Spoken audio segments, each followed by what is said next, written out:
तेलंगाना की राज्यपाल तमिलिसाई सौंदरराजन जी, केंद्र सरकार में मेरे सहयोगी मंत्री जी किशन रेड्डी जी,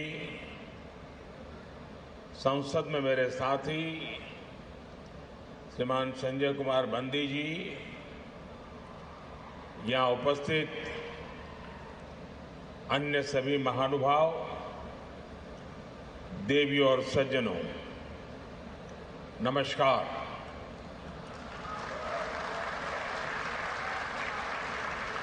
देश में त्योहारों का मौसम शुरू हो गया है।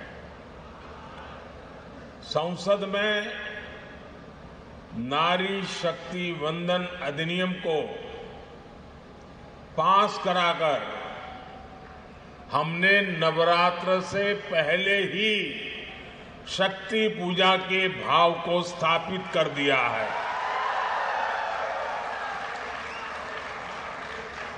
आज तेलंगाना में कई महत्वपूर्ण परियोजनाओं का शिलान्यास और लोकार्पण हुआ है।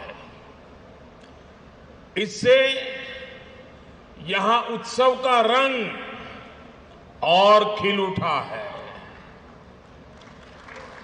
मैं तेलंगाना के लोगों को 13,500 करोड़ रुपए की 13,500 करोड़ रुपए की योजनाएं, अलग अलग परियोजनाएं, इसके लिए मैं आप सबको बहुत बहुत बधाई देता हूं।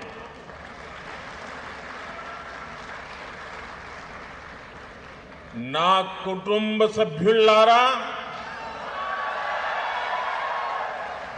मुझे खुशी है कि आज मैंने कई ऐसे रोड कनेक्टिविटी प्रोजेक्ट का शिलान्यास और लोकार्पण किया है जिससे यहां के लोगों के जीवन में बहुत बड़े बदलाव आएंगे। नागपुर विजयवाड़ा कॉरिडोर के जरिए तेलंगाना, आंध्र प्रदेश और महाराष्ट्र में आवाजाही बहुत आसान होने वाली है। इसके कारण इन तीनों राज्यों में ट्रेड, टूरिज्म और इंडस्ट्री को भी काफी बढ़ावा मिलेगा। इस कॉरिडोर में कुछ महत्वपूर्ण इकोनॉमिक हब्स इसकी पहचान की गई है।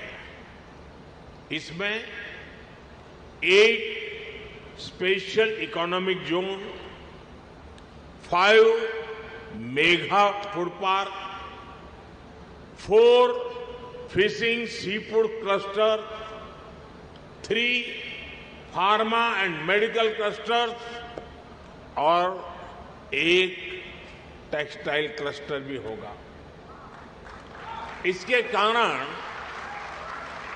हनमकोंडा, वारंगल, महबूबाबाद और खम्मम जिलों के युवाओं के लिए रोजगार के अनेक अवसर खुलने वाले हैं। इन जिलों के किसानों की फसलों में भी फूड प्रोसेसिंग के कारण वैल्यू एडिशन हो पाएगा। ना कुटुंब सभ्युलारा, तेलंगाना जैसे लैंडलॉक्ड स्टेट के लिए ऐसी रोड और रेल कनेक्टिविटी की बहुत जरूरत है जो यहां बने सामानों को समुद्री तट तक पहुंचाएं और इनके एक्सपोर्ट को बढ़ावा दे। दुनिया का बाजार मेरे तेलंगाना के लोग कब्जा करें। इसी कारण देश के कई प्रमुख इकोनॉमिक कॉरिडोर तेलंगाना से होकर के गुजर रहे हैं। ये सभी राज्यों को ईस्ट और वेस्ट कोस्ट से जोड़ने का माध्यम बनेंगे। हैदराबाद विशाखापट्टनम कॉरिडोर का सूर्यापेट खम्मम ना कुटुंब सभ्युलारा भारत टर्मरिक का, हल्दी का प्रमुख उत्पादक, उपभोक्ता और निर्यातक देश है। तेलंगाना में यहां के किसान भी बड़ी मात्रा में हल्दी की पैदावार करते हैं। कोरोना के बाद हल्दी को लेकर जागरूकता भी बढ़ी है और उसकी दुनिया भर में डिमांड भी बढ़ी है। आज ये आवश्यक है कि हल्दी की पूरी वैल्यू चेन में उत्पादन से लेकर निर्यात और रिसर्च तक और अधिक प्रोफेशनल वे में ध्यान देने की जरूरत है, इनिशिएटिव लेने की जरूरत है। इससे जुड़े एक बड़े फैसले की आज मैं तेलंगाना की धरती से घोषणा कर रहा हूं। केंद्र सरकार ने हल्दी किसानों के लिए हित के लिए और उनकी आवश्यकता को देखते हुए और उनके लिए भावी जो संभावनाएं हैं उसे देखते हुए नेशनल टर्मरिक बोर्ड के गठन का निर्णय किया है।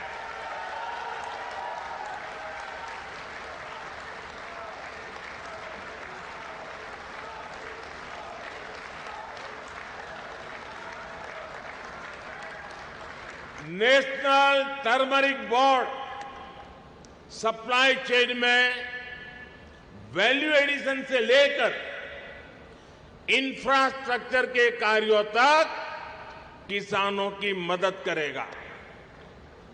मैं तेलंगाना और देश के सभी हल्दी पैदा करने वाले किसानों को नेशनल टर्मरिक बोर्ड की उसके गठन के लिए बहुत बहुत बधाई देता हूं।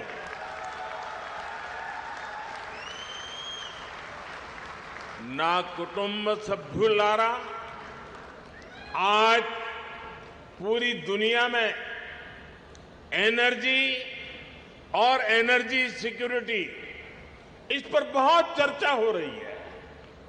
भारत ने ना सिर्फ अपने उद्योगों बल्कि घरेलू लोगों के लिए भी एनर्जी इंश्योर की है।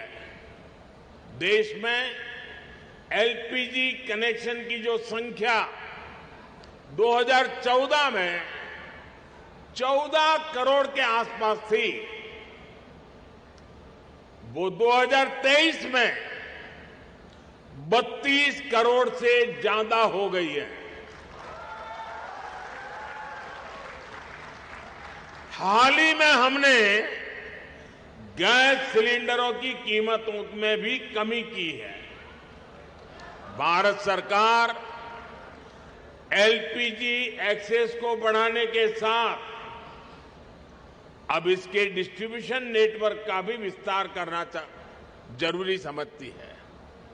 हासन चेरलापल्ली एलपीजी पाइपलाइन अब इस क्षेत्र के लोगों को एनर्जी सिक्योरिटी देने में बहुत बड़ी सहायता करेगी।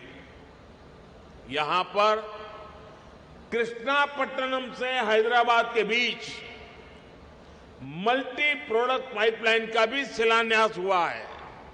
इसके कारण तेलंगाना के विभिन्न जिलों में हजारों डायरेक्ट और इनडायरेक्ट जॉब्स भी बनेंगे।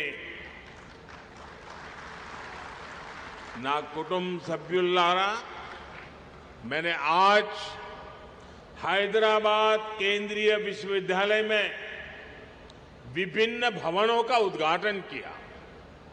हैदराबाद विश्वविद्यालय को भाजपा सरकार ने इंस्टीट्यूशन ऑफ एमिनेंस का दर्जा दिया है और विशेष फंड उपलब्ध कराया है।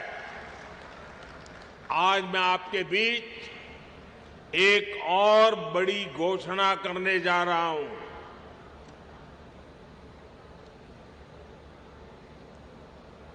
भारत सरकार मुलुगु जिले में एक सेंट्रल ट्राइबल यूनिवर्सिटी की स्थापना करने जा रहा है।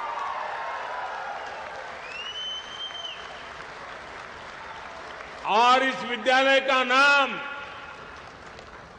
पूजनीय आदिवासी देवियां समक्का सारक्का के नाम पर रखा जाएगा। Sammakka Sarakka central tribal university, इस पर 900 करोड़ रुपया खर्च किए जाएंगे। मैं तेलंगाना के लोगों को इस सेंट्रल ट्राइबल यूनिवर्सिटी के लिए बहुत बहुत बधाई देता हूं। एक बार फिर तेलंगाना के लोगों को उनके प्रेम और स्नेह के लिए मैं बहुत बहुत धन्यवाद देता हूं। अभी तो मैं सरकारी कार्यक्रम में हूं, तो मैंने अपने आप को वहीं पर सीमित रखा है। अब 10 मिनट के बाद मैं जरा खुले मैदान में जाऊंगा।